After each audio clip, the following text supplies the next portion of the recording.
வந்து இருந்த பெப்சி வேற சார். அன்னைக்கு அடிச்சு உடைச்சிருவாங்க.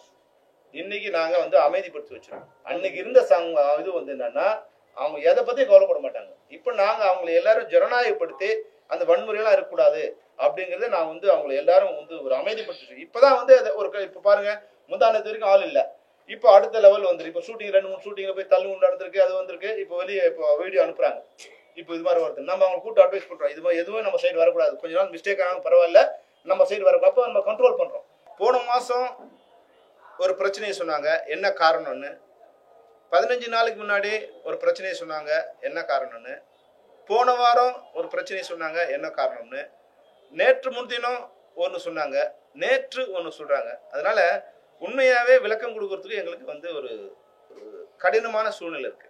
பெப்சி எந்த ஷூட்டிங்கும் நிறுத்த விரும்பல. யாரோட படப்பிடிப்பும் நாங்கள் நிறுத்தலை. யாரெல்லாம் எங்களோட ஒர்க் பண்ண விருப்பப்படுறாங்களோ அவங்களோட ஒர்க் பண்ணுவோம் அப்படின்னு நாங்கள் தெளிவாக சொல்லிட்டோம். ஒர்க் பண்ணாதவங்கள போய் நாங்கள் எங்களோட ஒர்க் பண்ணணும்னு சொல்லவும் இல்லை, ஒர்க் பண்ணுறவங்கள நாங்கள் வந்து ஸ்டாப் பண்ணவும் இல்லை. இதுதான் இப்போ எங்களோட நிலைமை. 10/3/2025 தமிழ் திரைப்பட தயாரிப்பு சங்கத்துக்கும் பெப்சிக்கும் இருந்த ஒப்பந்த ஊதியம் முடிவடைந்து விட்டது. அந்த ஊதியம் ஒப்பந்தம் முடிஞ்சிடுச்சு. அதை ரெனியூவல் பண்ணணுங்கிறதுக்காக 3 மாதம் முன்னாடி இருந்தே சார் மறுபடியும் லேட் ஆகிடும், முடிஞ்ச பிறகு ஆரம்பித்தா லேட் ஆகிடும் அப்படின்னு வந்து நாங்கள் போன நவம்பர் டிசம்பர்ல இருந்து நாங்கள் சொன்னோம். சார் இது மாதிரி இருக்குது, சம்பள பேச்சுவார்த்தை ஆரம்பிக்கணும், முடியுதுன்னு சொன்னோம். அவங்க அதை பற்றி எந்த இதுவும் எடுக்கல. வேற சொல்லியிருக்கவங்களுக்கு வந்து தனுஷ் பிரச்சனை மறுபடியும் அதே சொன்னால் தேஞ்ச ரெக்கார்டு மாதிரியே இருக்கும். தனுஷ் பிரச்சனையிலேருந்து அந்த நடப்பு தயாரிப்பாளர் சங்கம் இது மாதிரி பல்வேறு பிரச்சனைகளில் அவங்க என்ன பண்ணாங்க, அவங்க தான் முதல்ல ஒரு அறிவிப்பு கொடுத்தாங்க. போன வருஷம் மே மாதம் திரு தனுஷ் அவர்கள் நடிக்கும் புதிய திரைப்படத்தின் படப்பிடிப்பு பணிகளுக்கு செல்லும் முன் எங்கள் தமிழ் திரைப்பட தயாரிப்பாளர் சங்கத்தை கலந்து ஆலோசிக்க வேண்டும். இதுதான் அவங்களுக்கு எங்களுக்கு அம்சமே. அப்போ அவங்க கலந்து ஆலோசிக்கும் போது அவங்களோட பிரச்சனை சொன்னாங்க. ஏன் இப்போ நாங்களும் நடிகர் சங்கம் பேசிக்கிறோம் சொன்னாங்க இல்லையா. இந்த கடிதம் அமைச்சு எங்களுக்கு அவங்க சொன்னதால தான் நாங்கள் அவங்ககிட்ட போயிட்டு என்ன பண்ணணும் அப்படிங்கிறத அவங்களோட கலந்து ஆலோசிச்சு அவங்க சொன்னதை ஃபாலோ பண்ணோம். நான் எங்களோட கருத்தை அப்போ சொல்லிட்டோம். சார் நடிகர் சங்க உறுப்பினர் மேலே எடுக்கும்போது அந்த நடிகர் சங்கத்திலையும் ஜாயின் ஆக்ஷன் கமிட்டியில் போட்டுக்கிட்டு எல்லாரும் உட்காந்து முடிவெடுத்தா நல்லா இருக்கும் அப்படின்னு எங்களுடைய தரப்பு கருத்தை சொல்லிட்டோம். அவங்க அதை எடுக்கல. இல்லை நம்ம 2 பேர் சேர்ந்து முடிவு பண்ணிக்கலாம் அப்படின்னு அவங்க சொல்லிட்டாங்க. மறுபடியும் வந்து இன்னொரு மெயில் அனுப்புறாங்க. நடிகர் சிம்பு பிரச்சனை முடிவுக்கு வரல, இது குறித்து ஏற்கனவே எங்களை தயாரிப்பு சங்க செயற்குழு எடுத்த முடிவினை தங்களுக்கு இமெயில் மூலம் தெரிவித்துள்ளோம். மேலும் நடிகர் சிம்பு அவர்கள் நடிக்கும் எந்த திரைப்படத்திற்கும் தமிழ் திரைப்பட தயாரிப்பாளர் சங்கம் மற்றும் தென்னிந்திய திரைப்பட தொழிலாளர் சம்மேளனம் ஆகிய இரு அமைப்புகளும் சேர்ந்து என்ன முடிவு எடுத்தமோ அதையே தொடர வேண்டும் என்று நம்ம 2 பேர் சேர்ந்து எடுக்கிற முடிவு. அவங்க சொன்ன முடிவு நான் அக்செப்ட் பண்ணிவிட்டேன். அப்புறம் 17/4/24 முதல் சிம்பு, ராஜ்கமல் மற்றும் மெட்ராஸ் டாக்கீஸ் படத்தில் செல்வதாக அறிந்தோம். சிம்பு அவர்கள் நடிக்கும் படத்துக்கு ஒத்துழைப்பு வழங்க வேண்டாம். அவங்க தான் வந்து போன வருஷம் 18ஆம் தேதி ஏப்ரல் மாதம் கடிதம் கொடுத்துருக்காங்க. இது மறுபடியும் போன வருஷம் ஜூலை மாதம் producer council, active producers, exhibitor, distributor இவங்களாம் 28ஆம் தேதி ஜூலை மாதம் கிரீன் பார்க்ல ஒரு கலந்து ஆலோசனை பண்ணி ஒரு முடிவு அறிவிச்சாங்க. அதில் பல்வேறு விதமான முடிவுகள் அவங்க சொன்னாங்க. ஓடிடி எப்போ கொடுக்கணும், தியேட்டர் எப்போ ரிலீஸ் பண்ணணும், கியூப்ல என்ன பிரச்சனை, இதெல்லாம் எப்படி கலெக்ட் பண்றது அப்படிங்கிறது ஒரு முடிவுக்கு வரும்போது அப்போ ஒரு வரைமுறை பண்ணி படங்கள் பட்ஜெட்லாம் இப்போ ரொம்ப அதிகமாகிடுது, பட்ஜெட் வந்து பிளான் இல்லாமல் போகுது. அப்போ ஒரு பிளானோட ப்ராப்பர் அக்ரிமெண்ட்ஸோட ஷூட்டிங் போகிறது, இதையெல்லாம் வந்து நம்ம ஆகஸ்ட் 15 உட்காந்து பேசுறது. அப்போ புது படங்கள்லாம் ஆரம்பிக்க வேண்டாம், செப்டம்பர் 30 இந்த பிரச்சனைலாம் முடிச்சிடலாம். செப்டம்பர் 30 முடியலைன்னா 1ஆம் தேதியிலிருந்து எல்லா படங்களையும் நிறுத்தலாம் அப்படின்னு வந்து அவங்க அனௌன்ஸ் பண்ணாங்க. இதுதான் இவங்க 4 பேரும் சேர்ந்து எடுத்த முடிவு. இதுல தயாரிப்பாளர் சங்கம் அவங்களோட லெட்டர் பேட்ல ஒரு விஷயத்தை ஆட் பண்ணி அவங்க அனௌன்ஸ் பண்றாங்க. அனௌன்ஸ் பண்ணும்போது தனுஷ் அவர்கள் வந்து நிறைய பேருக்கு அட்வான்ஸ் வாங்கிட்டதால இப்போ அவங்க எங்களுக்கு 29ஆம் தேதி ஜூலை மாசம் கடிதம் அனுப்புறாங்க. இது மாதிரி நாங்க எல்லாம் சேர்ந்து ஒரு முடிவு எடுத்தோம்.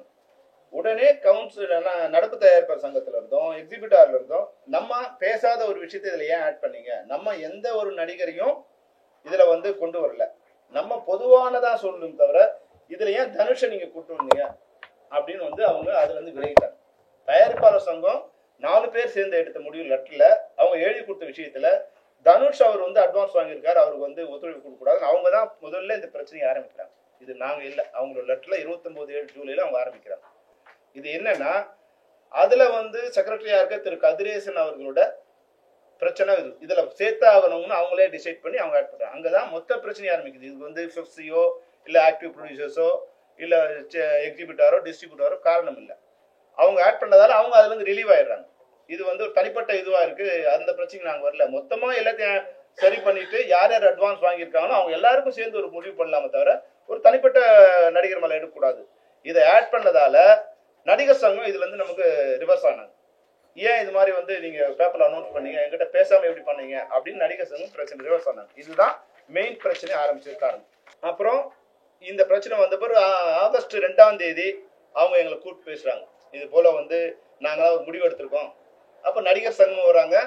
நடிகர் சங்கம் கேட்கறாங்க, எங்களை கேட்காம எப்படி நீங்க அது முடிவு எடுத்தீங்க, நாங்க இதுல ஒரு பார்ட்டி இல்லையா, எங்கிட்ட கலந்து ஆலோசிக்கணும் இல்லையா? அப்போ நாங்க அவங்கள இது பண்றோம். ஓகே சார், எங்களுக்கு கூட சொல்லல, இருந்தாலும் ஒரு நல்ல விஷயம் தானே, எல்லாத்தையும் சரி பண்ணி உண்மையாவே ஒரு பட்ஜெட்லாம் சரி பண்ணி ஒரு ஷெட்யூல் சரி பண்ணி ஆர்டிஸ்ட ப்ராப்பர் டாக்குமெண்ட் வாங்கி ப்ராப்பர் டேட் வாங்கி டெக்னீஷியன் டேட் வாங்கி கதையை ரெடி பண்ணி போனோமா 30% செலவீனம் குறையும். இப்ப இந்த யாருக்கும் எந்த நஷ்டமும், யார் சம்பளத்தையும் குறைக்க வேண்டாம். ஒழுங்கா எல்லாரும் வந்து ப்ராப்பரா வந்து ஷெட்யூல் பண்ணாவே 30-40% குறையும். அப்ப யாருக்கும் நஷ்டம் இல்லாம படத்தை ரிலீஸ் பண்ண வசதியா இருக்கும். அதனால இது ஒரு நல்ல விஷயம் தான் சார், இது பெருசு பண்ண வேண்டாம். நாங்க நடிகர் சங்கத்தையும் அவங்க எல்லாருமே காம்ப்ரமைஸ் பண்ணி அன்னைக்கு அந்த பேச்சுவார்த்தை தொடங்கும். அப்பதான் வந்து ஆகஸ்ட் 16 இருந்து புதுப்படம் ஆரம்பிக்க கூடாது, செப்டம்பர் 30 வரைக்கும் இதை முடிச்சிடணும், இல்லைன்னா 1ஆம் தேதியில இருந்து அவங்க இது பண்ணிக்கலாம். அப்போ தனுஷ் படத்துக்கு போக கூடாதுன்னு அப்போ பிரச்சனையை ஆகஸ்ட் மாசம் 16ஆம் தேதிக்கு அப்புறம் புதுப்படம் ஆரம்பிக்க கூடாது, தனுஷ் படம் ஆரம்பிக்க கூடாதுன்னு சொல்லி அப்பதான் நிறுத்துறாங்க. அப்போ நாங்க என்ன பண்ணோம், 16ஆம் தேதிக்கு முன்னே அந்த படம் எங்கெங்கெல்லாம் ஷூட்டிங் நடந்தது, எத்தனை நாள் ஷூட்டிங் நடந்தது, அதனால இது பழைய படம் இல்லை, இது புதிய படம் இல்லை, இது பழைய ஏற்கனவே நடந்த படம். அவங்க வந்து அனௌன்ஸ் பண்ணாம ஷூட்டிங் பண்ணாங்க அப்படிங்கிறத அவங்களுக்கு எக்ஸ்பிளைன் பண்ணும். இது எங்கிட்ட இருந்த ரெக்கார்ட்ஸ், எங்க மெம்பர்ஸ் பேட்டா வாங்கின ஸ்லிப்பு, ஷூட்டிங் நடந்த இடம், இதையெல்லாம் கொண்டு கொடுத்தணும். இல்ல இதெல்லாம் அவங்களே மேனேஜ் பண்ணிட்டாங்க, நடத்தக்கூடாது. அப்போ அந்த படம் நடக்கக்கூடாதுங்கிறது தான் அவங்க வந்து குறியா இருக்காங்க தவிர எந்த சட்டத்திட்டத்துக்கும் இல்லாம பண்ணும்போது எங்களுக்கு வந்து ஒரு சின்ன வருத்தம் வந்து, சார் இது என்ன சார்னா, இல்ல சார் கதிரேசன் மேட்ரு இருக்கு, அதை முடிச்சுக்கலாம். அதுக்கு முன்னாடி அவங்க டேட்டு கேட்டாங்களா, அதெல்லாம் எங்களுக்கு தெரியாது. எங்களை கூட்டு உட்காரும்போது ஷூட்டிங் ஆன் டேட்ல எல்லாம் வந்து எங்களுடைய வண்டி எல்லாம் தென்னையில இருந்து தேனி வரைக்கும் ஏறக்குறைய வந்து அந்த 500 கிலோமீட்டர் தூரத்துல வந்து ஒரு 50 வண்டி நிக்குது அங்கங்க ரோட்ல, செங்கல்பட்டுல, விழுப்புரத்துல, திண்டிவனத்துல, மதுரையில, இதுல இருந்து அந்த வண்டி அங்கங்கே நிக்குது. இப்போ ப்ரொடியூசர் கவுன்சில் மீறி போறதா இல்ல வந்து ரிட்டர்ன் ஆகுறதா அந்த கன்ஃபியூஷனே இருக்கும்போது நாங்க அந்த பேச்சுவார்த்தை அதை பத்தி நான் ஏற்கனவே நிறைய தடவை சொல்லிட்டேன், அதை மறுபடியும் நாங்கள் ரிப்பீட் பண்ண விரும்பல. ஒரு கன்ஃபர்மேஷன் வந்து ஒரு 1 மந்த்துக்குள்ள முடிச்சுக்கலாம், அதுக்குள்ள நம்ம ஷூட்டிங் நடக்கட்டும்னு எல்லாரும் கன்வின்ஸ் பண்ணி அவங்களை அனுப்பிச்சிட்டோம். அப்புறம் நடிகர் சங்கம் சொன்னாங்க, அவங்க ஒரு கொஞ்சம் அமௌண்ட் வந்தாங்க. அப்புறம் நாங்கள் பேசுகிறோம், கொஞ்சம் சரி வந்து அது சரியாக வரல. அப்போ நாங்கள் வந்து அதுலேருந்து ரிலீவ் ஆகிட்டோம், இனிமேல் உங்களோட இது பார்த்துங்க. ஆனால் கவுன்சிலேருந்து இன்னைக்கு அவங்க அன்னைக்கு மறுநாள் கொடுக்கும்போது நாங்கள் பணமே கேட்கல, டேட்டு தான் கேட்டோம். அதை நீங்கள் வேணும்னா அதில் சம்பந்தம் அன்னைக்கு செல்வமணி மட்டும் இல்லை, பெப்சி மட்டும் இல்லை, நடிகர் சங்கமும் இருந்தாங்க, ஆக்டிவ் ப்ரொடியூசரும் இருந்தாங்க, ப்ரொடியூசர் கவுன்சிலும் இருந்தாங்க. ஏறக்குறைய வந்து ஒரு 100 பேர் அன்னைக்கு அந்த மீட்டிங்கில் கலந்துக்கிட்டாங்க. நீங்கள் யாரை ஒன்றாலும் கேட்கலாம், நடிகர் சங்க தலைவர்லேருந்து இல்லை ஆக்டிவ் ப்ரொடியூசர்லேருந்து இல்லை ப்ரொடியூசர் கவுன்சிலே கலந்துக்கிட்டோம், நீங்கள் கேட்கலாம். இதுதான் அன்னைக்கு பேசப்பட்ட விஷயம். நாங்கள் ஒரு 10 நாளுக்குள்ளே இதை நெகோசியேட் பண்ணி இவ்வளோ தான் மேக்ஸிமம் எங்களால் பண்ண முடியும்னு சொல்லி, அதுக்கு மேலேன்னா எங்களால் பண்ண முடியாதுன்னு சொல்லி ரிலீவ் ஆகிட்டோம். நீங்கள் ஒரு உறுதி கொடுத்தீங்களே, நாங்கள் பண்ணலைன்னா இவ்வளோ எங்களால் பண்ண முடியும்னு சொல்லிட்டு நாங்கள் ரிலீவ் ஆகிட்டோம். அதுதான் அன்னைக்கு நடந்தது. மறுபடியும் இப்போ வந்து செப்டம்பர் முடிஞ்சிச்சு, அக்டோபரில் ஷூட்டிங் ஆரம்பிக்கணும். அக்டோபர் 4ஆம் தேதி வந்து விஜயோட படம் ஆரம்பிக்குது. அந்த படம் ஷூட்டிங் போகக்கூடாது அப்படின்னு வந்து மறுபடியும் பிரச்சனை சார். நாங்கள் ஏற்கனவே உங்களுக்கு சொன்னோம், பல்வேறு எங்களோட வேண்டுகோளுக்கு இணங்க அவங்க ஷூட்டிங் வச்சிருக்காங்க. அது மட்டும் இல்லாமல் வந்து ஆகஸ்ட் 4ஆம் தேதியிலேருந்து பெப்சி ஸ்டுடியோவில் ஒர்க் நடக்குது அப்படிங்கிற டீட்டெயில் அவங்களுக்கு கொடுத்தோம்.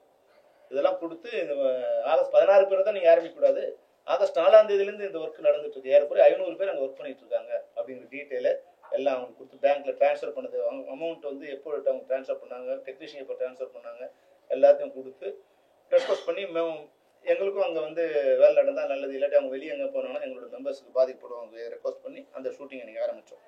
அதுக்கப்புறமா இந்த எல்லா ஷூட்டிங்கும் நிறுத்தியாச்சு. நம்ம உடனே முடிக்கணும் ஆரம்பிச்சு இது வரைக்கும் 5 நாள் தான் உட்காந்து பேசியிருக்கோம். இந்த இது வந்து 5 நாள் தான் பேசியிருக்கோம். என்னெல்லாம் பண்ண நினைச்சோமோ அதில் அவங்களோட நோக்கம் வந்து அதை நடத்தி போகணுங்கிறதுல இல்லை. அதனால நாங்கள் வந்து மறுபடியும் வந்து அவங்களுக்கு வந்து ஒரு கடிதம் கொடுத்தோம் நவம்பரில். என்னன்னா நம்ம வந்து இந்த இதெல்லாம் பேசி முடிச்சிட்டோம், எது மறுசீரமைப்புலாம் பேசி முடிச்சிட்டோம். டைரக்டர்கிட்டலாம் நீங்கள் என்ன கேட்டீங்களோ அதெல்லாம் வாங்கிட்டோம். நடிகர் சங்கம் நீங்கள் 31 கோரிக்கை கொடுத்தீங்க, அதில் 27 கோரிக்கை அவங்க ஒத்துக்கிட்டாங்க. அப்போ வந்து ஏறக்குறைய வந்து ஒரு 80% சக்ஸஸ் ஆயிடுச்சு. அதனால வந்து டைரக்டரும் அவங்களுடைய என்னென்னலாம் கட்டுப்பாடு அதை ஒத்துக்கிட்டாங்க, கேமராமேனும் அக்செப்ட் பண்ணிட்டாங்க, மேனேஜர்ஸும் ஒத்துக்கிட்டாங்க, எடிட்டர்ஸ் ஒத்துக்கிட்டாங்க. இதெல்லாம் ஒத்துக்கிட்டு முதல்ல சைன் பண்ணிட்டோமா இதுக்கு போகலாம், நடிகர் சங்கத்தை அடுப்போம், ஃபைனலாக போய் பேசி கையெழுத்து வாங்கிக்கலாம். ஆனால் அவங்க கையெழுத்து போட்டு முதல்ல லெட்டர் அனுப்பிச்சிட்டாங்க, என்னென்னலாம் ஓகே எது ஓகே இல்லைன்னு அவங்க லெட்டர் அனுப்பிச்சிட்டாங்க. அப்புறம் அப்போ வந்து என்ன சொல்கிறாங்க, இல்லை இல்லை இந்த ஏற்கனவே நாங்கள் பேசியிருக்கோம், அது நீங்கள் ஆக்சுவலி இது பண்ணல, தனுஷு சிம்பு விஷால் அவங்க மேலே வந்து நீங்கள் வந்து நான் கோஆப்ரேஷன் கொடுக்கணும், அதை கண்டினியூ பண்ணணும், அது பண்ணாதான் இதை வந்து கையெழுத்து போட முடியும் அப்படின்னு வந்து நெருக்கடியை அவங்க கொடுக்குறாங்க. அப்போ நாங்கள் வந்து அந்த நெருக்கடிக்கு நான் பதில் அனுப்புகிறோம். விஷால் மேலே எதுக்கு நெருக்கடினா, விஷால் வந்து கவுன்சிலர் இருக்கும்போது எல்லா பணத்தையும் வந்து காலி பண்ணிட்டாரு. அப்போ தலைவர், அப்போ செக்ரட்டரியா இருந்தவர் தான் இப்போ செக்ரட்டரி. அப்போ தலைவர் மேலே நடவடிக்கை, செக்ரட்டரி மேலே நடவடிக்கை இல்லையா? இந்த செக்ரட்டரியை உட்காந்து அந்த தலைவர் மேலே நடவடிக்கை இருக்குன்னா எப்படி சார் வந்து அது ஒருதலை பட்சமா இருக்கு, அது நியாயமா இல்லை, அது வந்து எப்படி நாங்கள் நீங்கள் சொல்றதுக்கெல்லாம் எப்படி சரி பண்ண முடியும் அப்படின்னு அங்கே ஒரு சின்ன 2வது டிஸ்பியூட்டு எங்களுக்குள்ள அங்கே வந்து ஆரம்பிச்சது. அதனால வந்து அந்த துப்பறிவான படையை ஒர்க் பண்ணும்போது நாங்கள் அதை ஆலோசனை தான் பண்ண முடியும் சார், உடனே எங்களால் பண்ண முடியாது அப்படிங்கிறத சொல்லிட்டு, நீங்கள் நடிகர் சங்கத்தையும் இந்த ஜாயின் ஆக்ஷன் கமிட்டியில் கொண்டு வந்துட்டு 3 பேரும் சேர்ந்து என்ன முடிவு எடுத்தாலும் ஓகே, நம்ம 2 பேரும் அந்த முடிவு எடுக்க முடியாது அப்படிங்கிறத சொல்லிட்டு வந்துட்டோம். அது வந்து நவம்பர் மாதம் நடந்தது. டிசம்பர் மாதம் ஒரு ஈசி போடுறாங்க. ஈசியில் அக்ரிமெண்ட் படி பெப்சி வந்து இது பண்ணல, அவங்க நடப்பு தயாரிப்பாளர்கள் ஒர்க் பண்ணக்கூடாது அப்படின்னு ஒரு தீர்மானம் போட்டு 1 to 1 கேன்சல் பண்ணுறோம் அப்படின்னு வந்து செய்தி கொடுக்குறாங்க. செய்தி கொடுத்துட்டு 7/12/2024 அறிக்கை கொடுக்குறாங்க பத்திரிகை, அவங்க லெட்டர் பேர்லேயே கொடுக்குறாங்க. அதாவது வந்து 1 to 1 அக்ரிமெண்ட்டை நீங்கள் நடைமுறைப்படுத்தலை, அதனால இவங்களோட வந்து என்ன மாதிரியான இது வைக்கலாம் அப்படின்னு வந்து ராதா பார்க்கிங்ல 16/12 அன்னைக்கு அவசர பொதுக்குழு கூட்டம் வந்து ஏற்படுத்தினாங்க. இந்த பொதுக்குழு கூட்டத்தில் தலைவரோ இல்லை மெஜாரிட்டி ஈசி மெம்பர்ஸோ யாரும் கலந்துக்கல. இவங்களா கலந்துக்கிட்டு பொறுப்பு. அதில் என்னன்னா பெப்சி கூட ஒர்க் பண்ணக்கூடாது அப்படிங்கிற திட்டத்தை தான் கொண்டு வராங்க. ஆனால் அதை வந்து அவங்களால அதை தலைவர் இல்லாததால எக்ஸிக்யூட் பண்ண முடியல. காரணமும் சொல்லு 1 to 1 அக்ரிமெண்ட் அப்படிங்கிறது வந்து முதல்ல ஃபிலிம் சேம்பரோட தான் பெப்சி கையெழுத்து போட்டுருந்தாங்க 40 வருஷத்துக்கு முன்னாடி. அப்புறம் வந்து தமிழ் ப்ரொடியூசர் கவுன்சில் வந்த பிறகு ப்ரொடியூசர்ஸ் கவுன்சிலோட அவங்க சைன் பண்ண ஆரம்பித்தாங்க. அதே சேம் அக்ரிமெண்ட் தான் இப்போ இருக்கிற பெப்சியும் சைன் பண்ணியிருக்கோம். அப்போ 1 to 1 அக்ரிமெண்ட் இருந்தாலும் எல்லா ப்ரொடியூசர்ஸோட ஒர்க் பண்ணிட்டு இருந்தாங்க. சேம்பர் ப்ரொடியூசர் ஒர்க் பண்ணாங்க, ப்ரொடியூசர் கவுன்சிலோட ஒர்க் பண்ணாங்க, கில்டோட ஒர்க் பண்ணாங்க, எல்லா அமைப்போட தான் ஒர்க் பண்ணாங்க. அந்த 1 to 1 அக்ரிமெண்ட் அந்த ஒரு அண்டர்ஸ்டாண்டிங் இருந்தாங்க. இப்போ இந்த அக்ரிமெண்ட் சைன் பண்ண பிறகு கூட 3 வருஷமா எல்லாரோட தான் வந்து நாங்கள் ஒர்க் பண்ணிட்டு இருக்கோம். யார் யாரெல்லாம் same producer council, chamber, guild, நடப்பு ஏற்படும் அவங்களாம் ஒர்க் பண்ணியிருக்கோம். அதனால எங்களுக்கு இது கஷ்டம் அப்படின்னு சொல்லிட்டு அவங்க ஒரு மீட்டிங் போட்டு எங்களுக்கு லெட்டர் அனுப்பிச்சாங்க. இது மாதிரி உங்களோட 1 to 1 கேன்சல் பண்ண போகிறோம் அப்படின்னு வந்து அவங்க எங்களுக்கு தகவல் தெரிவித்தாங்க. நாங்கள் வந்து அவங்களுக்கு ஒரு பதில் அனுப்பிச்சோம். தமிழ் திரைப்படத்துறை பாதுகாக்க தமிழ் திரைப்பட தயாரிப்பாளர் சங்கத்திற்கு அனைத்து சமயங்களிலும் தோளோடு தோல் என்ற தென்னிந்திய திரைப்பட தொழிலாளர்கள் மீது குற்றம் சமத்துவது மனவேதனை ஏற்படுத்துகிறது. ஏன்னா அதில் ரொம்ப எங்களை பற்றியான தரக்குறைவான விமர்சனம் முதல் கீழே இருக்கிற அவங்க பேசுறது வரைக்கும் அவங்க வந்து அதை பேச அலோவ் பண்ணி அதை வந்து அது கிரியேட் பண்ணாங்க. அதனால பெப்சியோட 1 to 1 இல்லை 1 to 1 இல்லைன்னு சொல்லி எங்களை ரொம்ப அவமானப்படுத்திட்டே வரீங்க. அது மட்டும் இல்லாமல் கதிரேசன் ராதாகிருஷ்ணன் ஆகியோர் இணைந்து கையெழுத்திட்ட ஒரு அறிக்கையில் பெப்சியோட 1 to 1 உறவு இல்லை என்ற அறிக்கை வெளியிட்டிருக்கிறீர்கள். அதை எங்களுக்கு அனுப்பாம 1 to 1 கேன்சல்னா அது எங்களுக்கு தான் அனுப்புறோம். நீங்க இதை எங்களுக்கு அனுப்பாம வந்து நீங்க பத்திரிகைகள் கொடுத்துட்டு பத்திரிகைக்காரங்க எங்களுக்கு அனுப்பிச்சிருக்காங்க. நீங்களும் நானும் கையெழுத்து போட்டோம். அந்த கையெழுத்து போட்ட இது வந்து அக்ரிமெண்ட் கேன்சல் ஆகுதுன்னா அது நீங்க எங்களுக்கு சொல்லணும். பத்திரிகை கொடுத்துட்டு பத்திரிகை வந்து எங்களுக்கு இது அனுப்பிச்சிருக்காங்க. பத்திரிகை செய்தியா எங்களுக்கு கடிதம் வருது தவிர எங்களுக்கு வந்து ப்ராப்பரா நீங்க அனுப்பல. அதனால நீங்க வந்து இப்ப தலைவரோ பெரும்பான்மையான செயற்குழு உறுப்பினரோ இல்லாம பொதுக்குழு பேர்ல கூட்டத்தை நடத்தி எங்களை வந்து அவதூறா பேசியிருக்கீங்க. இது வந்து எங்களை வந்து உங்களோட உதவி பண்ண எங்களை அவமானப்படுத்துற மாதிரி இருக்கு. அதனால நாங்க வந்து இவ்வளவு நாள் வரைக்கும் என்ன நீங்க பண்ணாலும் அமைதி காத்து வந்தோம். அதனால உங்களுக்கு வந்து ஒரு விஷயம் சொல்ல வருவோம். இனிமே எங்களோட விருப்பப்பட்ட தயாரிப்பாளர்களும் நாங்கள் பணிபுரிகிறோம். எங்களை தொடர்ந்து அவமானப்படுத்துவது எங்களால் ஏற்றுக்கொள்ள இயலாது என்று வருத்தத்தை. இதுதான் நாங்க அமைச்ச கடிதம். எங்களை விரும்புகின்ற தயாரிப்பாளர்களுடன் நாங்கள் பணிபுரிவோம். எங்களை தொடர்ந்து அவமானப்படுத்த எங்களால் ஏற்றுக்கொள்ள இயலாது. நான் உங்களோட ஒர்க் பண்ண மாட்டேன்னு எந்த வழியும் அது இல்லை. நாங்க எங்களோட விருப்பப்பட்டீங்கன்னா நாங்க உங்களோட ஒர்க் பண்றோம் அப்படிங்கிறது தான் அந்த கடிதம் மூலம் அவங்க கொடுத்தோம். அதுல நிறைய குற்றச்சாட்டு சொன்னாங்க. நாங்க ஃபைனலா வந்து இந்த வருஷம் பொங்கலுக்கு முன்னாடி 10ஆம் தேதி ஜனவரி ஒரு கடிதம் கொடுத்தோம். தமிழ் திரைப்பட தயாரிப்பாளர் சங்கத்திற்கு மாண்பிற்கு குறைவான தரம் தாழ்ந்த தவறான தகவல்களோடு பொய்யான குற்றச்சாட்டுகளோடு கூடிய தங்களின் கடிதம் கிடைக்கப்பட்டோம். எங்களின் தரம் குறையும் என்பதால் உங்களின் தவறான குற்றச்சாட்டுகளுக்கு பதிலளிக்க விரும்பவில்லை. மதியாத தலைவாசல் மிதியாத என்பது தயாரிப்பாளர்களுக்கு மட்டுமல்ல தொழிலாளர்களுக்கும் உண்டு என்பதை நீங்கள் அனைவரும் புரிந்து கொள்ள வேண்டும். யாருடனும் பணிபுரிய மாட்டோம் என்று எப்போதும் உங்களுக்கு கடிதம் எழுதியதில்லை. உங்கள் விருப்பம் போல செயல்படுங்கள் என்று தெளிவுபடுத்தினோம். சம்மேளனம், தென்னிந்திய திரைப்பட வர்த்தக சபை, தமிழ் திரைப்பட தயாரிப்பாளர் சங்கம், தமிழ் திரைப்பட நடப்பு தயாரிப்பாளர் சங்கம், தென்னிந்திய திரைப்பட மற்றும் தொலைக்காட்சி தயாரிப்பாளர் சங்கம் ஆகிய அனைத்து தயாரிப்பாளர் சங்கங்களோடும் சுமூகமாகவும் இணக்கமாகவும் பணிபுரிய விரும்புகிறது என்பதை தங்களுக்கு அன்புடன் தெரிவித்துக் கொள்கின்றோம். இதுதான் நாங்க அவங்களுக்கு அனுப்பிச்ச கடிதம். அவங்களே இந்த ஒரு கேஸை கிரியேட் பண்ண ஒரு லெட்டர் கிரியேட் பண்றது இருக்கு இல்லையா, போகஸா லெட்டர் கிரியேட் பண்ணி அவங்களே ஒரு லெட்டர், நீங்க இது மாதிரி கேன்சல் ஆயிடுச்சுன்னு சொன்னீங்க, உங்களோட விருப்பம் இல்லைன்னு சொன்னீங்க, அதனால நாங்க வந்து தனியா ஒரு சேம்பர், நாங்க ஒரு சம்மேளனம் நாங்களே ஆரம்பிச்சுக்கிறோம் அப்படின்னு வந்து அவங்க அதுல வந்து போட்டு எப்பவுமே அவங்க இப்படிதான் போடுவாங்க, லெட்டர் அனுப்புவாங்க. நாங்க அமிச்சோமா எங்க கடிதத்தை பாத்தீங்கன்னா தலைவர், செயலாளர், பொருளாளர் கைது போட்டு தான் அனுப்புவோம். ஆனா அவங்க எங்களுக்கு கடிதம் அனுப்பிச்சாங்கன்னா இப்படிதான் அனுப்புவாங்க. இதுல எந்த கையெழுத்தும் இருக்காது, இது ஒரு சீல் மட்டும் தான் இருக்கும். மேனேஜர் கூட சீல் போட்டு அனுப்பிச்சிடலாம். அது என்னன்னா ஆத்தென்டிகேஷன் இருக்கக்கூடாதுங்கிறது தான். நாளைக்கு இது வந்து நான் சொல்ல இதுதான், ஆனா அவங்களோட மெயில இருந்து அது வந்திருக்கு, அதனால வந்து நாங்க அனுப்பலாம்னு சொல்ல முடியாது. இப்படிதான் அவங்க எங்களுக்கு கடிதமா அனுப்புவாங்க. இப்போ புதுசா என்னன்னா இப்போ வந்து நாங்க வேற ஒரு இதுல சைன் பண்ணோம், அக்ரிமெண்ட் சைன் பண்ணோம். மார்ச் மாதம் 30ஆம் தேதி 10ஆம் தேதி அக்ரிமெண்ட் முடியுது. மறுபடியும் அக்ரிமெண்ட் போடணும்னு அவங்க வந்து பல முறை சொன்னோம். அப்புறம் 27ஆம் தேதி பிப்ரவரி மாதம் அவங்களுக்கு ஒரு கடிதம் அனுப்பிச்சோம். இது போல வந்து ஆல்ரெடி முடிஞ்சிடுச்சு, நம்ம ஏற்கனவே மறுசீரமைப்பு விதிகள்லாம் வந்து பேசி ஃபைனலைஸ் பண்ணிட்டோம். இதுல வந்து தொழிலாளருக்கு மட்டும் இல்லை தயாரிப்பாளர்களுக்கும் இதுல நன்மை இருக்கு. அதனால இதை வந்து நம்ம அனைத்து சேர்ந்து கையெழுத்து பண்ணோம். இப்போ நீங்க விரும்புற மாதிரி உங்க தலைமையிலேயே கையெழுத்து போடலாம், இல்ல நீங்களும் ப்ராக்டிவ் போலீஸ் ஜாயின் பண்ணி போடலாம், இல்ல தனித்தனியா போட்டுக்கலாம், உங்க விருப்பம். எப்படி நீங்க சொல்றீங்களோ அப்படி பண்ணலாம் அப்படிங்கிறதுக்கு நாங்க வந்து பிப்ரவரி 27ஆம் தேதி அவங்க கடிதம் அமைச்சிருக்கோம்.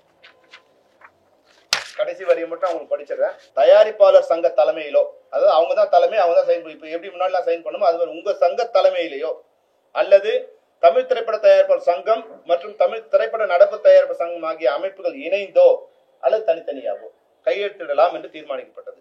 எனவே சிறு சிறு கருத்து வேறுபாடுகளை மனதில் கொள்ளாமல் தமிழ் திரைப்படத்துறையின் வளர்ச்சிக்காக மறுசீரமைப்பு ஒப்பந்தத்தில் கையெழுத்திட்டு சுமூகமாக அனைவரும் இணைந்து பயணிக்க வேண்டும் என சம்மேளனத்தின் சார்பில் கேட்டுக்கொள்கிறோம். இதுக்கு மேல நம்ம என்ன சொன்னோம், நீங்களே சைன் பண்ணுங்க, அவங்களோட போய் சைன் பண்ணு நாங்க சொல்லல. இதுக்கு வந்து எந்த பதிலும் அவங்க போடல. மறுபடியும் 2 வீக்ஸ் கழிச்சு இன்னொரு கடிதம் அனுப்புறோம். ஏற்கனவே 27/2/2025 தேதி கடிதத்தில் நாம் விவாதித்து ஏற்றுக்கொண்ட மறுசீரமைப்பு விதிகளை ஒப்பந்தத்தில் கையெழுத்து உடனே நடைமுறைப்படுத்த வேண்டும் என கடிதம் எழுதியிருந்தோம். இதுநாள் வரையில் அது குறித்து தங்கள் பதில் எதுவும் கிடைக்கவில்லை என்பதை தெரிவித்துக் கொள்கிறோம். எனவே ஒப்புதல் அல்லது ஒப்புதல் இன்மை குறித்து தாங்கள் தெரிவிக்க வேண்டுமா அன்புடன் கேட்டுக்கொள்கிறோம். தமிழ் திரைப்படத்துறையின் தயாரிப்பாளர்கள், தொழில்நுட்ப கலைஞர்கள், தொழிலாளர்கள் இவர்கள் அனைவரது நலனையும் கருத்தில் கொண்டு நாங்கள் சில முக்கியமான முடிவுகளை எடுக்க வேண்டிய தருணத்தில் உள்ளோம்.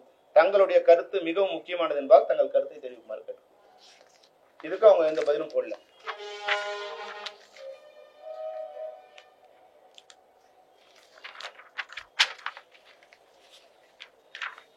மறுபடியும் எங்களுடைய கருத்து, எங்களுடைய விதில இதெல்லாம் ஏன் நடக்குது, எப்படிலாம் போய் கடைசியா வந்து அவங்களுக்கு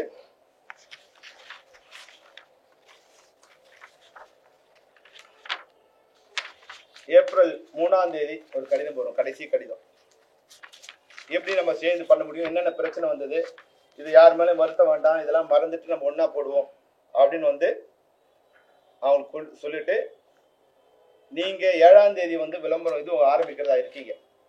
அது வந்து தவறான ஒரு முடிவு. அந்த முடிவை நீங்க எடுத்தீங்கன்னா 8ஆம் தேதி நாங்க உங்களோட வேலை செய்வோம்.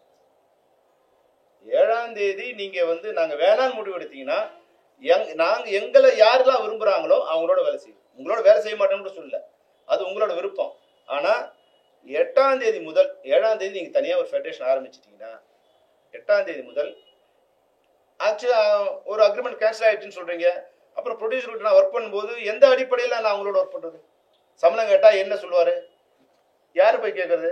அப்ப தயாரிப்பாளர் ஒன்னு தயாரிப்பாளர் சங்கம் ஒரு கன்ஃபர்மேஷன் கொடுக்கணும். அது நடப்பு தயாரிப்பாளரோ இல்ல தமிழ் திரைப்பட தயாரிப்பாளரோ சேம்பரோ, இல்லைன்னா தயாரிப்பாளர் வந்து ஒரு உறுதிமொழி கொடுத்து சார் ஃபெப்சியில் வந்து ஒரு தொழில்நுட்ப கொடுப்பேன், நாங்கள் ஏற்கனவே நடைமுறையில் உள்ள ஏற்கனவே நடைமுறையில் உள்ள ஊதியத்தை உங்களுக்கு முறையாக வழங்குகிறோம் அப்படின்னு நீங்க வந்து கன்ஃபர்மேஷன் கொடுத்தீங்கன்னா நாங்கள் உங்களுக்கு ஒர்க் பண்ணுவோம். இதுதான் நாங்கள் அவங்களுக்கு அனுப்பிச்ச கடைசி இந்த ஏப்ரல் 2ஆம் தேதி நாங்கள் அனுப்பிச்ச கடைசி. இப்போ நீங்க இதெல்லாம் இல்லாம எந்த பிரச்சனையும் இல்லை, எல்லாத்துக்கும் நாங்கள் தெளிவாக பதில் வச்சிருக்கோம், ப்ராப்பரா வந்து கம்யூனிகேஷன் வச்சிருக்கோம்.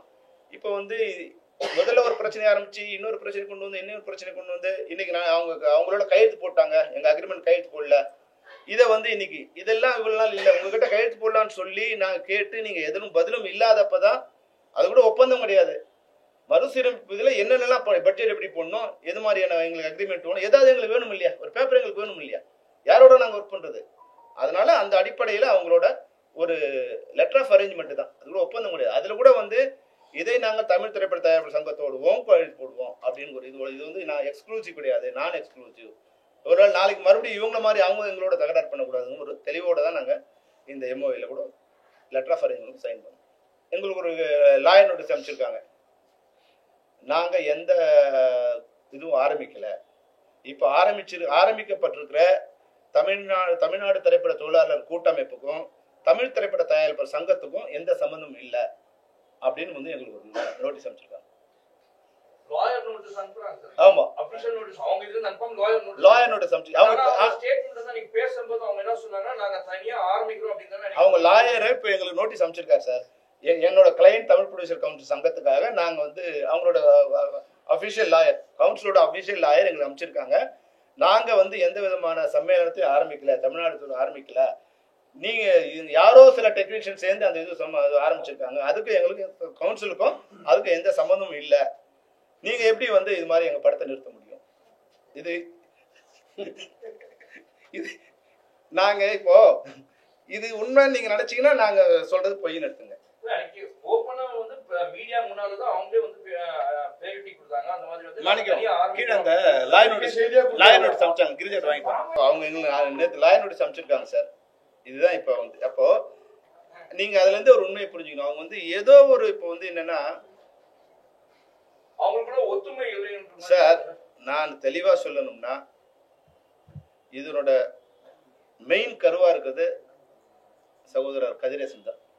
அவர் தான் முரளி சார் நல்லவர், அவரால் வந்து எக்ஸிக்யூட் பண்ண முடியல, அவர் நினைக்கிறத வந்து பண்ண முடியல. ஈவன் தோ எங்க மேல வந்து ஒரு 1-to-1 இல்லைன்னு சொல்லும் போது அந்த கூட்டத்துக்கு கூட அவர் பொதுக்குழு கூட அவர் வரல. அப்போ வரலன்னா நீங்க ஒரு ப்ரொடியூசர் கவுன்சில் அகைன்ஸ்டா இருக்கீங்க அப்படின்னு அவர் நிர்பந்தம் கொடுக்குறாங்க. ராதாகிருஷ்ணனும் தப்பான ஆள் கிடையாது, அவர் கொஞ்சம் மருட்டுத்தனமா இருக்குமே தவிர அவரும் வந்து ஒரு சின்ன ப்ரொடியூசர் ஏதோ பண்ணணும்னு நினைக்கிறது தான். ஆனா இதை வந்து காயின் பண்றது என்ன பொறுத்த வரைக்கும் நான் நினைக்கிற வரைக்கும் திரு கதிரேசன் தான் காயின் பண்றாரு. ஏன்னா போன முறை நாங்க சம்பள பேச்சுவார்த்தை நடத்தும் போது மெதுவா இந்த மாசம் மீட்டிங் போடுவாங்க, அடுத்த மாசம் வரைக்கும் மீட்டிங் போட மாட்டாங்க, நாங்க 4 தடவை போயிட்டு வருவோம், அப்படி இழுத்துட்டே இருப்பாங்க. ஆகஸ்ட்ல பேசி முடிச்சிட்டோம், 22 ஆகஸ்ட்லயே பேசி முடிச்சிட்டோம், 21 ஆகஸ்ட்லயே பேசி முடிச்சிட்டோம். ஆனா இழுத்துட்டே வராங்க டிசம்பர் வரைக்கும். என்னன்னா கதிரேசன் படம் நடக்குது, ஷூட்டிங் நடக்குது, அவர் வந்து அவர் படம் முடிகிற வரைக்கும் புது சம்பளத்துல ஒர்க் பண்ணக்கூடாதுன்னு வந்து ஒரு எக்ஸிக்யூட் பண்றாரு. அப்போ வெளிப்படையா நான் சொல்றேன்ப்பா, உன் படத்துக்கு நான் பழைய சம்பளம் வாங்கிக்கப்பா, வாங்கிக்கிறோம், நாங்க எங்களுக்கு அக்ரிமெண்ட்டை சைன் பண்ணி விட்டுருப்பா, எதுக்கு வந்து இருக்கணும்? இல்லைண்ணே ஒரு 4-5 படம் இருக்குதுண்ணே அவங்களாம். சரிப்பா, அந்த 4-5 படத்துக்காவது நாங்க வந்து பழைய சம்பளம் வாங்கிக்கிறோம், இந்த அக்ரிமெண்ட்டை ஜனவரி 1ஆம் தேதி சைன் பண்ணிடலாம் அப்படின்னு சொல்றோம். சரிண்ணே அப்படின்ட்டு பேசல. அப்புறம் என்ன பண்றாரு, இல்லைண்ணே நம்ம என் படம் முடியும் சொல்ல நம்ம கொஞ்சம் தள்ளியே பண்ணிக்கலான்னு. சரி ஓகே, எங்களுக்கு தெரிஞ்சிச்சு ஒரு படம் முடியாம அந்த அக்ரிமெண்ட் சைன் பண்ண மாட்டாங்க. இப்போ 10ஆம் தேதி மார்ச் சைன் பண்றோம். இப்போ அப்ப 7 படம் ப்ரொடக்ஷன் இருக்கு. அப்ப ப்ரொடியூசர் கவுன்சில் செக்ரட்டரி என்ன சொல்லணும், சார் ஏற்கனவே பேசணும், இப்போ சைன் பண்ணுவோம், 7 படம் பழைய ஷூட்டிங்ல இருக்கு, இதை நீங்க வந்து பழைய சம்பளத்தில் ஒர்க் பண்ணணும்னு சொல்லணும் இல்லையா? இப்ப அந்த கோரிக்கையே இல்லை. அப்ப சைன் பண்ணிட்டாங்க. ஏன்னா அவர் படம் முடிஞ்சிடுச்சு. அப்ப அந்த இது இல்லை. இப்பதெல்லாம் நாங்க யோசிச்சு பார்க்கும்போது, ஓஹோ இவ்வளோ இதுவா செல்ஃபிஷாவும் இவ்வளோ பிளான்டாவும் இவங்க ஒர்க் பண்ணுவாங்களாங்கிறதே எனக்கு வந்து ரொம்ப ஆச்சரியமா இருக்கு. இவ்வளோலாம் கூட பிளான் பண்ண முடியுமா அப்படிங்கிறது ஆச்சரியமா இருக்கு. அவர் வந்து அது அவங்கிற மாதிரி கொண்டு வந்துட்டாரு. இப்ப அவங்களுக்கே தெரியாது. இப்ப நாங்க வந்து அனலைஸ் பண்ணும்போது தான் ஏன் இப்ப கூட ஏன் தெரியுதுன்னா, இப்ப வந்து இந்த தமிழ்நாடு தொழிலாளர் சங்கம் ஆரம்பிக்கிறோம் அவர் சொன்னது வந்து போன அக்டோபர்ல அனௌன்ஸ் பண்ணாங்க. ஆனா இது வரைக்கும் நடக்கவே இல்லை. இப்ப கரெக்டா இப்ப வந்து முடிச்சிருக்காங்க. எப்படின்னா போன மாசம் அவர் ஷூட்டிங் முடிஞ்சிச்சு. ஒருவேளை அவர் ஷூட்டிங் முடியாம இருந்திருந்தா அவருக்கு ஒரு பிரச்சனை வந்திருக்கும். இன்னைக்கு அனௌன்ஸ் பண்ணும்போது அவரோட பேரை போடல, அதுல கமலக்கண்ணன் ஒருத்தர் போட்டு விட்டாரு. அவர் பாவம் ரொம்ப நல்ல மனுஷன், உண்மையாவே நல்ல மனுஷன் தான். அவரை பொருளாதாரம் போட்டுட்டு அவர் படம் இப்ப கொடைக்கானல் ஷூட்டிங் நடந்துட்டு இருக்கு. இப்ப நாங்க அவங்க கேட்கணும், சார் நீங்க எங்களுக்கு எதிராக இருக்கிற இதுல வந்து இருக்கிறீங்க, இப்ப எப்படி சார் நாங்க உங்களோட ஒர்க் பண்றது? ஐயோ தெரியாது சார், எனக்கு சொன்னாங்க, நான் பண்ணிட்டேன், தயவுசெய்து ஒர்க் பண்ணுங்க. நீங்க தான் நீங்களே பொருளாளரு, நீங்க ஒரு அமைப்பு ஆரம்பிச்சிட்டீங்க, அவங்களே வச்சு ஒர்க் பண்ணுங்க. இப்ப நாங்க வந்து உங்களுக்கு படம் பண்ண வேணாம்னு சொல்லல. இப்ப எங்களுக்கு நீங்க வேணான்னு சொல்றீங்க, வேணான்னு விளம்பரம் கொடுக்குறீங்க, ஆனா வேணும்னு இது பண்றீங்க. என்ன எப்படி அது முரண்பாடா நாங்க பண்ண முடியும்? அப்ப நாங்க ஒரு தெளிவா சொல்லிட்டோம், தயாரிப்பாளர் எங்களுக்கு வேணுங்க. ஏன்னா எங்ககிட்ட எந்த விதமான அக்ரிமெண்ட்டும் இல்லை, தயாரிப்பாளர் சங்கத்தோடும் இல்லை, ஆக்டிவ் ப்ரொடியூசரும் இல்லை. எங்களுக்கு யாரெல்லாம் வேணுமோ எங்ககிட்ட வந்து லெட்டர் கொடுங்க, நாங்கள் ஒர்க் பண்ணுறோம். இப்போ அது வரைக்கும் அப்போ அந்த மாதிரி கொடுத்தது. இப்போ ப்ரெசென்ட்டாக நடக்கிற படம் வந்து சார் 47 படம் ஷூட்டிங் நடக்குது சார். அதில் வந்து ஆக்டிவ் ப்ரொடியூசர் கவுன்சில் இருந்து மொத்தம் 31 படம் அவங்க தரப்பில் நடக்குது. அதுக்கு உண்டான கடிதங்களை அவங்க வந்து எனக்கு கொடுத்துட்டாங்க. 47 அவங்க கொடுத்துட்டாங்க. இதுல வந்து இப்ப லைகா ப்ரொடக்ஷன், சன் பிக்சர்ஸ் 2 படம் நடக்குது, ஜெயிலர், கூலி இவங்க நடக்குது. இவங்க வந்து 2த்துலயும் மெம்பரா இருக்காங்க. அப்போ 2 பேருக்கும் பொதுவா அவங்க தனியா லெட்டர் கொடுத்துட்டாங்க, எந்த இதுவும் இல்லாம அவங்க தனியா லெட்டர் கொடுத்துட்டாங்க. அது ஆமா, லைகா ப்ரொடக்ஷன்ஸும் சன் பிக்சர்ஸும் டைரக்டா அவங்க எந்த அமைப்புன்னு இல்லாம கொடுத்துட்டாங்க. நாங்க ப்ரொடியூசர் கவுன்சிலா இதுவா இல்லாம நாங்க படம் நடக்குது, நீங்க எங்களுக்கு வந்து ஒத்துழைப்பு கொடுங்க, நாங்க சம்பளத்தை கொடுக்குறோம் அப்படின்னு கொடுத்துட்டாங்க. இவங்க ப்ரொடியூசர் கவுன்சில் 15 பேர் வந்து நாங்க ப்ரொடியூசர் கவுன்சில் மெம்பரா இருக்கோம், உங்க சம்பளத்தை நாங்க கொடுத்துட்றோம், உங்க இதுக்கு வந்து எங்களுக்கு நீங்க ஒத்துழைப்பு கொடுக்கணும். 15 பேர். இப்போ எல்லா ஷூட்டிங், எந்த ஷூட்டிங் நடக்கல, எல்லா ஷூட்டிங் நடந்தது. எங்களுக்கு வேணும்னு நீங்க சொன்னீங்கன்னா நாங்க உங்களுக்கு ஒர்க் பண்றோம், வேணும்னா நீங்க ஒர்க் பண்ணீங்க, அதுதான் விருப்பம். தவிர இப்போ வந்து எங்களுக்கு லாயர் நோட்டீஸ்ல எங்களுக்கு வந்து நீங்க படத்தை நிறுத்திட்டீங்க, அது இதெல்லாம் ஏதோ லீகல் எவ்வளோ பொய்யோ அந்த பொய்யும் கொடுத்துருக்காங்க. அவர் கிளைண்ட்ஸ் ஸ்டேட் தட் தமிழ்நாடு திரைப்பட தொழிலாளர் சம்மேளனம் is an independent union started by some technicians who have grounds against your body, and the same is being administered by member of different cine craft, and the same has nothing to do with our client. இதுக்கு எங்க client யாரு? Producer council. எங்க கிளைண்ட்டுக்கும் இந்த அமைப்புக்கும் எந்த சம்பந்தமும் இல்லை. இது உங்க மேல கோபம் உள்ள சில சினி டெக்னீஷியன்ஸ் வந்து அவங்க ஃபார்ம் பண்ணி இதை வந்து அமைச்சிருக்காங்க, அதுக்கு எங்களுக்கு எங்க சம்பந்தம் இல்லை. இதனோட தலைவர் யாரு? அழகன் தமிழ்மணி. அவர் எந்த டெக்னீஷியன் எனக்கு தெரியாது. இதனோட பொருளாளர் யாரு? அவர் தயாரிப்பாளர் சங்கம். அவர் வந்து கமலக்கண்ணன், அவர் ஒரு ப்ரொடியூசரு. அவர் எந்த சங்கம், எந்த டெக்னீஷியனா இருக்கான்னு தெரியல. இதுல எல்லாருமே அவங்களோட மெம்பர்ஸ் தான். அதே மாதிரி இப்போ நம்ம சேகர் சொன்ன மாதிரி இது கொடுத்ததே வந்து ஃபார்ம் இஷ்யூ பண்ணதே அவங்க தான். ஆனா வந்து எங்களுக்கு சம்பந்தம் இல்லைன்னு. இதுதான் என்ன நடக்கும்னா, நாளைக்கு பிரச்சனை வரும்போது இவங்களை கட்டி விட்டுருவாங்க. இவங்களை நம்பி போனாங்க இல்லையா, இவ்வளவு நாள் 50 வருஷமா அந்த எங்களையே நீங்க கட்டி விடும்போது இன்னைக்கு வந்து ஒரு ஆத்திரத்துக்கு பண்ண இவங்க கட்டி விட எவ்வளவு நாள் ஆகும்? ஏற்கனவே இவங்களை நம்பி பெப்சி படைப்பாளன்னு வரும்போது படைப்பாளி ஆரம்பிச்சு அன்னைக்கு வந்து 2 வருஷம் இவங்களோட போராடி அதை நடத்தும் போது அவங்களோட காமரேஜ் ஆயிடுச்சு. அன்னைக்கு தயாரிப்பாளர் சங்கம் நாங்கள் பெப்சியோட ஒர்க் பண்ணுவோம்னு அனௌன்ஸ் பண்ணாங்க. அப்போ உங்களை நம்பி 3000 பேர் இங்கே நிற்கிறாங்க 2 வருஷமா. இவங்க நிலைமை என்ன ஆகும்? அன்னைக்கு டைரக்டர்ஸ் நாங்கள் அவங்களோட கூட இருந்ததால அவங்கள பாதுகாத்து ஒரு சங்கத்திலையும் கொண்டு வந்து அவங்கள வந்து சேர்த்து விட்டு அவங்க வாழ்க்கையை நாங்கள் பாதுகாத்தோம். இல்லைன்னா அவங்க 3000 பேர் ரோட்ல வந்திருப்பாங்க. நாங்கள் இல்லைன்னா, தமிழ்நாடு திரைப்பட இயக்குனர் சங்கம் இல்லைன்னா தயாரிப்பாளர் சங்கத்தை நம்பி ஆரம்பிச்ச அந்த படைப்பாளி அன்னைக்கு ரோடுக்கு வந்திருக்கும். அது மாதிரிதான் இன்னைக்கு ஒரு ஆத்திரத்துல ஏதோ ஒரு இதுல வந்து இந்த பிரச்சனை இப்படி கொண்டு வந்துட்டாங்கன்னா நாளைக்கு வந்து அவங்க ரோட்ல நிற்பாங்க. ஏற்கனவே 25 வருஷம் முன்னாடி எங்களை ரோட்ல நிறுத்தினாங்க. இன்னைக்கு இவங்க யாரை வேணாலும் பயன்படுத்திக்கிறாங்க நிலையில இருந்தாலும் இது சரியானது இல்லை. தொழில் தர்மத்துக்கும் சரியில்லை, தர்மத்துக்கும் சரியில்லை. இப்போ பாருங்க, கொஞ்சம் கொஞ்சம் அங்கங்க வந்து ஒரு ரப்சர் ஸ்டார்ட் ஆகுது. இப்போ முன்னாடி வரும்போது பார்த்தீங்கன்னா இப்போ இல்லை. இப்போ எங்களுக்கு என்ன பிரச்சனை, இப்போ வந்து கொஞ்சம் இது மாதிரி நடக்கும்போது இவங்க அங்கே போவாங்க, அவங்க அடிப்பாங்க. இதை விரும்புகிறாங்களா, என்ன பிரச்சனை? நாங்கள் அரசாங்கத்துக்கு கூட வந்து கடிதம் கொடுத்துருக்கோம், சிஎம்க்கும் கடிதம் கொடுத்துருக்கோம், டெப்டி சிஎம் கொடுத்துருக்கோம், சாமிநாதன் சாருக்கும், ஐஎம்பி மினிஸ்டர் கொடுத்துருக்கோம், தொழில் மினிஸ்டர் கணேசனுக்கும் கொடுத்துருக்கோம். இது போல் வந்து இந்த ஒரு லா அண்ட் ஆர்டர் பிரச்சனையோ இல்லை வந்து அமைதி இல்லாத ஒரு சூழ்நிலை ஏற்படக்கூடிய வாய்ப்பு இருக்குது. தயவுசெய்து சீக்கிரது எங்கள் சைடு தப்பு இருந்தால் நாங்கள் இப்பவும் சொல்கிறோம், எங்கள் சைடு தப்பு இருந்தால் நாங்கள் சரி பண்ணிக்க தயாராக இருக்கோம். எங்களுக்கு எந்த யுகமும் இல்லை. எங்களை நம்பி 65,000 தொழிலாளர் இருக்காங்க. அவங்களோட வாழ்க்கை தான் எங்களுக்கு முக்கியம். தவிர நாங்கள் வந்து இதில் ஏதாவது தவறாக இருந்தால் எங்களை திருத்திக்க நாங்கள் தயாராக இருக்கும். என்ன தவறுன்னு சொன்னால், ஏன்னா ஒரு கட்டமும் ஒரு தவறை நீங்கள் சுட்டி காமிச்சிட்டு வரீங்க. அதனால் எதுதான் தவறுன்னா அந்த தவறை சரி பண்ண நாங்கள் தயாராக இருக்கோம்.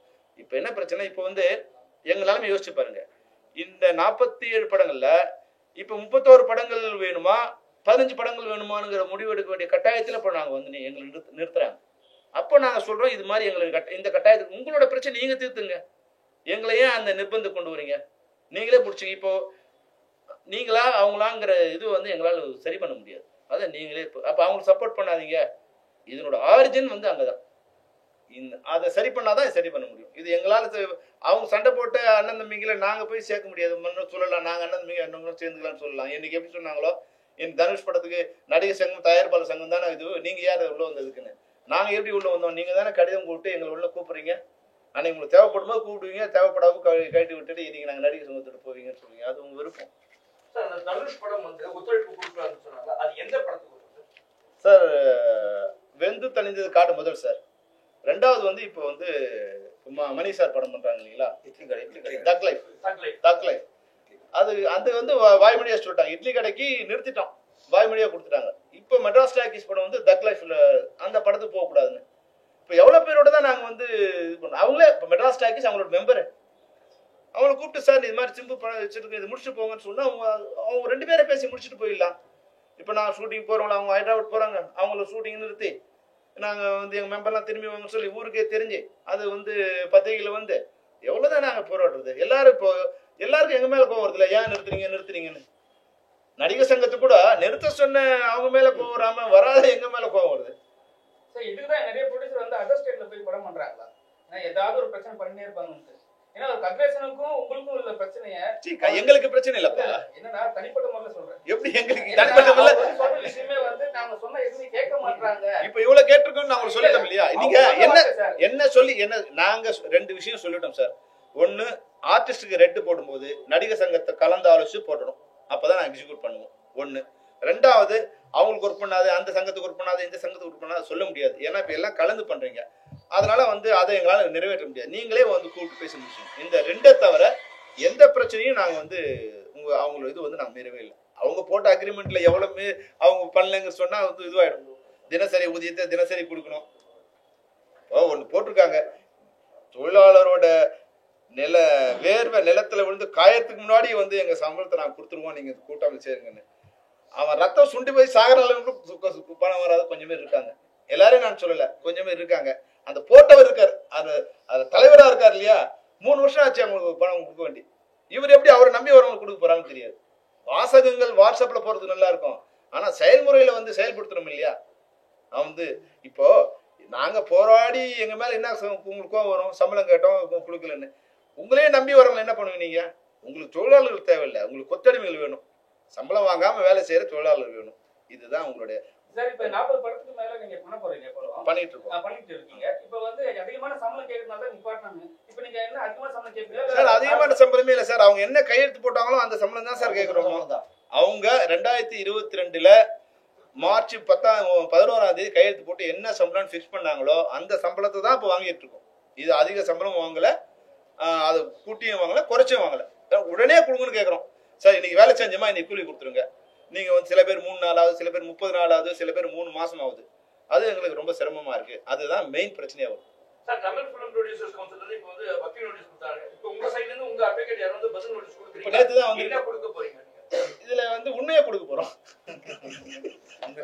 சொல்றேன் சார், பணிபுரி ஊழியர்களுக்கு தற்போது வழங்கப்படும் ஊதியமே வழங்கப்படும் என்று உறுதியளிக்கிறேன் சொல்லி லெட்டர்லயே போட்டு அவங்களுக்கு கொடுக்கும் போதே ப்ரொடியூசர் நாங்க அதிகமா கேட்டதை நாளைக்கு நினைச்சுக்க கூடாதுன்றதுக்காக தற்போது என்ன சம்பளம் கொடுக்குறாங்களோ அது நடைமுறையில் தற்போது ஒப்பந்தத்தில் உள்ள ஊதியம் வழங்க ஏற்றுக்கொள்கிறோம். அவ்வளவுதான் கொடுக்குறதே.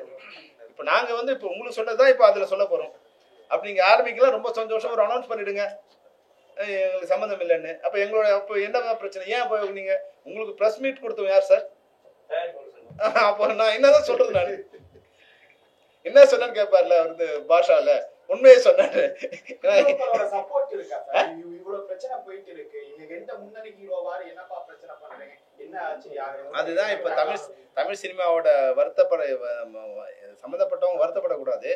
ஒரு குடும்பத்துல பிரச்சனை நடக்கும்போது என்னப்பா பிரச்சனை அப்படின்னு கேட்டா நல்லா இருக்கும். அடிக்கிட்டு சாப்பிட்டான்னு விட்டுட்டாங்கன்னா இது என்ன மாதிரி குடும்பம், இவங்களுக்காக இவ்வளவு நாள் நம்ம ரத்தம் செஞ்சு வேலை செஞ்சோன்னு போவோம். அன்னைக்கு புரட்சித்தலை எம்ஜிஆர் இருக்க வரைக்கும் சினிமாவில் என்ன நடந்தாலும் முதல்ல அவங்க செட்டில் பண்ணுவாங்க. இது ஒரு இது இருந்தது. அதுக்கப்புறமா வந்து விஜயகாந்த் சார் வந்த பிறகு என்ன பிரச்சனையா இருந்தாலும் அது யாரா இருந்தாலும் அவருக்கு அது சம்பந்தம் இருக்கோ இல்லையோ அதை கூப்பிட்டு சரி பண்ணி கொஞ்சம் சரி பண்ணாங்க. அதுக்கப்புறமா வந்து இவர் வந்த பிறகு கூட யாரு கலைஞர் சரத்குமார் சார் வந்த பிறகு கூட அது கொஞ்சம் இருந்தது. அதுக்கும் அரசு தரப்புல வந்து எங்களுக்கு எப்பவுமே வந்து எங்க பிரச்சனை இருந்தா அது உடனே வந்து அது கூப்பிட்டு பெரிய பிரச்சனை வரும்போது கூட வந்து நேரடியாக மினிஸ்டர் அனுப்பிச்சிட்டாரு கலைஞர். அப்போ அனுப்பிச்சு என்ன உங்க பிரச்சனை, பொன்முடியெல்லாம் நேரம் அங்கே ஆஃபீஸ்க்கு வந்துட்டாங்க, என்ன பிரச்சனை வாங்க 2 பேரும் உட்காந்து பேசுவோம் அப்படின்னு உட்காந்து 2 பேரும் வர வச்சு பேசினாங்க. இது வேணா இப்போ அது பிரச்சனையா ஒன்றும் வரல, ஏதோ சின்னதா அவங்க இருக்காங்க. இந்த முறை வந்து ஏன் அரசு கிட்ட அந்த மாதிரியான இல்ல அது இப்போ அன்னைக்கு வரும்போது வந்து இல்ல உங்களுக்கு ஏதாவது கான்ட்ரவர்ஷியல் வேணும்னு கேட்கக்கூடாது. இல்ல இப்ப என்னன்னா சார் அன்னைக்கு வந்து இருந்த பெப்சி வேற சார், அன்னைக்கு அடிச்சு உடச்சிருவாங்க. இன்னைக்கு நாங்க வந்து அமைதிப்படுத்தி வச்சிருக்கோம். அன்னைக்கு இருந்த இது வந்து என்னன்னா அவங்க எதை பத்தியும் கவலைப்பட மாட்டாங்க. இப்ப நாங்க அவங்களை எல்லாரும் ஜனநாயகப்படுத்தி அந்த வன்முறையெல்லாம் இருக்கக்கூடாது அப்படிங்கறத நான் வந்து அவங்களை எல்லாரும் வந்து ஒரு அமைதிப்படுத்தி இப்பதான் வந்து ஒரு இப்ப பாருங்க முந்தானத்து வரைக்கும் ஆள் இல்ல, இப்போ அடுத்த லெவல் வந்துருக்கு. இப்போ ஷூட்டிங் 2-3 ஷூட்டிங்ல போய் தள்ளு நடந்திருக்கு, அது வந்திருக்கு. இப்போ வெளியே இப்போ வீடியோ அனுப்புறாங்க. இப்போ இது மாதிரி வருது, நம்ம அவங்க கூட்டு அட்வைஸ் பண்றோம், இது மாதிரி எதுவும் நம்ம சைடு வரக்கூடாது, கொஞ்ச நாள் மிஸ்டேக் ஆகும் பரவாயில்ல, நம்ம சைடு வரக்கூடாது. அப்போ நம்ம கண்ட்ரோல் பண்றோம். இதை ரப்சர் பண்ணி பெரிய விஷயம் ஆக்குறது வந்து இது இல்லை, அவங்க நெருக்கடி கொடுக்குறது. ஆனா வந்து இப்போ அவங்க இவரும் பேசினார் வந்து டெப்டி சிஎம் பி பேசினாங்க, இது வந்து மினிஸ்டர்கிட்ட சொல்லியிருக்கோம், கூப்பிட்டு பேசுவாங்க அப்படின்னு சொல்லியிருக்காங்க. அதனால அவங்களுக்கு போற அளவுக்கு இது ஏதோ இவங்களுக்குள்ள நடந்துட்டே இருக்குல்ல. இது வந்து இது புதுசா இல்ல. அன்னைக்கு பெப்சி படைப்பாளிங்கிறது வந்து ஒரு பெரிய அடித்தடி தகராறா வந்து வந்தது. இது வந்து வழக்கமா ஒரு 6 மாசத்துக்கு ஒரு அறிக்கை போரா இருக்கு, அது மாதிரி இது ஒரு அக்க போர் நினைச்சுக்கிட்டாங்க. இது ஒரு அறிக்கை விட்டுட்டு இப்ப வந்து இல்ல அப்படின்னு சொல்றது வந்து இது ஒரு மிரட்டலா இருக்குமா பெப்சிக்கு அப்படின்றது தான். ஏன்னா தயாரிப்பாளர் சங்கத்துல இருந்தா அவங்களே ஒரு பிரஸ் மீட்டை வச்சு சொல்றாங்க, நாங்க வந்து தனிசா ஒரு சம்மேளனம் ஆட்டம் ஒரு பெப்சி ஆட்டம் புதுசா வந்து டெக்னீஷியன்ஸ் யூனியனோட எல்லாமே டோட்டலா சேர்த்து ஆரம்பிக்கிறோம் அப்படின்னா இன்னைக்கு இல்லன்னு சொல்லி வக்கீல் நோட்டீஸ் மூலமா சொல்றாங்கன்னும் போது முதல்ல வந்து பெப்சி மிரட்டி பார்க்கணும்னு யோசிச்சாங்களா? யாரோ ஒரு தனி நபர் அந்த மாதிரி ஆசைப்பட்டு செய்ததாது இல்ல, அதுதான் ஒரு திட்டமிடல் இல்லாம இருக்கும். இப்போ லாயர் சொல்லியிருப்பாரு, நீங்க வந்து இது மாதிரி அனௌன்ஸ் பண்றது வந்து ஒரு ப்ரொடியூசரே வந்து ஆரம்பிக்கிறதுங்கிறது அவங்களுக்கு வந்து லீகலா வந்து பாயிண்ட் கரெக்டா இருக்கும், எங்களுக்கு சம்மந்தம் இல்லை அப்படின்னு சொல்லுங்க அப்படின்னு வந்து. இப்போ நாங்க லாயர்கிட்ட போகும்போது 2 பேரும் அடிச்சுட்டோம் அப்படின்னு வந்து ஒருத்தர் வராரு லாயர்கிட்ட. லாயர் சொல்றாரு, என்னை 7 இன்ச்சு நீளமுள்ள கத்தியால் உன்னை கொண்டு விடுவேன் என்று கூறிக்கொண்டே வந்தார் அப்படின்னு அவன் சொல்ற கிளைண்ட் சொல்றான். சார் அது மாதிரி சொல்லலையே, யோ உன் கேஸ் நிக்கணும்னா அப்படிதான். அப்ப இவங்க லாயர் அட்வைஸ் சொல்றாங்க, நீங்க பண்றதெல்லாம் தப்புங்க, அது மாதிரி பண்ணா கேஸ் நிக்காது, இது மாதிரி பண்ணாதான். அப்போ அவரு எது சரியோ அதை எழுதுறாங்க இல்லையா. அப்போ அவங்க நடைமுறையில அவங்களுக்கே வந்து அந்த நடைமுறை தவறு இருக்குங்கிறது அவங்களோட சைட்ல அவங்களுக்கே தெரியுது. இப்போ நான் குற்றம் சொல்ல விரும்பல. இப்பவும் வந்து என்னன்னா நாங்க ஏறக்குறைய 25 வருஷமா வந்து தமிழ் திரைப்பட தயாரிப்பாளர் சங்கத்தோடு எனக்கு நெருங்கிய உறவு இருக்கு. ராம் முரளி சார் வந்து எனக்கு வந்து ரொம்ப ரொம்ப ரொம்ப இணக்கமான ஆள். அவருக்காக பல விஷயங்கள் நாங்கள் அட்ஜஸ்ட் பண்ணி பண்ணுவோம். ராதாகிருஷ்ணன் அதுக்கு முன்னாடியிருந்தே தெரியும், அவர் உண்மையாகவே வந்து ஒரு பெரிய இதுவும் இல்லை, தப்பான ஆள் இல்லை. கொஞ்சம் பண்ணணும் வந்து சின்ன ப்ரொடியூசர் ஏதாவது பண்ணணும்னு நினைக்கிறாரு. அது ஏதாவது என்ன பண்ணணும்னு அது தெரிஞ்சு அது இணைந்து பண்ணா நிச்சயமா ஒரு நல்ல இது பண்ணலாம். அது எங்களை பகைச்சிக்கிறதுனால நிச்சயமா, அதாவது எங்கிறது நான் சொல்றது தொழிலாளர்களை பகைச்சிருக்கிறதால அவங்களுக்கு எந்த நன்மையும் இல்லை. அவங்களோட சேர்ந்து பயணிச்சு அவங்களுக்கு வந்து 6 கோடி கீழே இருக்கிற படங்களுக்கு வந்து நாங்கள் பல்வேறு விதமான நன்மைகளை அவங்க சலுகை கொடுத்துருக்கோம். ஸ்மால் பட்ஜெட் இருக்கு. இந்தியாவில் அது இல்லை, இந்தியாவில் அந்த திட்டம் இல்லை. அப்போ அதை சரி பண்ணி கொடுக்கணும்னு நாங்கள் எவ்வளோ கஷ்டப்பட்டுருக்கணும். எங்களோட மெம்பர்ஸை வந்து இதெல்லாம் பண்ணலாம். சண்டேல ஒர்க் பண்ணா கூட நம்ம வந்து வெளியே போனால் டபுள் பேட்டா வாங்கிட்டு வந்து நம்ம சிங்கிள் பேட்டா வாங்கிக்கலாம். இதெல்லாம் சொல்லி நம்ம சின்ன ப்ரொடியூசர்ஸ் பாவம் பண்ண முடியாது, இதையெல்லாம் சொல்லி அவங்க கன்வின்ஸ் பண்றோம் இல்லையா? அது எவ்வளவு கஷ்டமான வேலை. புதுசா வாங்கி கொடுக்காம இருந்தா பரவாயில்ல, இருக்கிறத குறைக்கிறான்னு சொன்னா என்ன எப்படி பார்ப்பாங்க. ஆனாலும் இந்த படம்லாம் நல்லா இருக்கணும் அப்படின்னு வந்து அவங்க கன்வின்ஸ் பண்றோம். நீங்க இவ்வளவு வருத்தப்பட்டீங்க, நிறைய ஆக்டர்ஸ் நீங்க ஹெல்ப்பே பண்ண மாட்டாங்கன்னு. இங்க ரஜினிகாந்த் உச்சபட்ச நடிகர்லாம் இருக்காங்க. அட்லீஸ்ட் நீங்க இன்ஃபார்ம் பண்ணி உங்க சங்கத்தோட போய் கேட்டீங்கன்னா, அவங்க கிட்ட போய் கேட்டீங்கன்னா ஏதாவது ஒரு நல்லது நடக்கும்ல. நீங்க அப்ரோச் பண்ணாம அவங்க உங்ககிட்ட வர மாட்டாங்க. இதை அப்ரோச் பண்ணிக்கலாம் அவங்க சைட்ல ஏதாவது. இப்போ இல்ல சார், என்னன்னா இப்ப கேட்டதா ஹெல்ப் கேட்டாதான் நம்ம ஹெல்ப் பண்ணுவாங்க. அது கரெக்ட், நீங்க சொல்றது கரெக்ட். நம்ம முதல்ல வந்து அரசு கடிதம் கொடுத்துருக்கோம். நீங்க சொல்ற மாதிரி கூட பேசலாம். இப்ப வந்து நமக்கு எதுக்கு நம்ம நினைக்கலாம். இப்போ முன்ன மாதிரி வந்து இது ஒரு குடும்பமா இருந்த இது இல்ல, ஒரு அலுஃபா எல்லாமே கார்பரேட் ஆயிட்டாங்க. அதனால வந்து அந்த அவர் சரியா வருமா, அவங்க நம்மள இதை கன்சல்ட் பண்ணுவாங்க, 2 பேரோட சண்டை நம்ம என்ன பண்றது அப்படின்னு நினைப்பாங்களா அப்படின்லாம் எங்களால் இது பண்ண முடியல. அப்போ அவங்களுக்கு ஒரு நிர்பந்தத்தையோ இல்ல ஒரு எம்ப்ராஸ்மெண்ட்டையோ கொடுக்க விருப்பம் இல்லை எங்களுக்கு. அவங்களே வந்து என்ன பிரச்சனை கேட்டா நாங்க எல்லாரும் அவங்களும் எல்லாரும் தெரிஞ்சவங்க தான், நாங்களும் அவங்களுக்கு தெரிஞ்சவங்க தான். இன்னும் அவங்க பிரச்சனை ஏன் அப்படின்னு கூப்பிட்டு அவங்களா பேசலாம். நம்ம போய் பேசும்போது அவங்க வந்து அவங்களுக்கு ஒரு எம்ப்ராஸ்மெண்ட் கொடுத்து நம்ம சொல்லி அதை அவங்களால பண்ண முடியலன்னா ஒரு எம்ப்ராஸ்மெண்ட் இருக்கும்.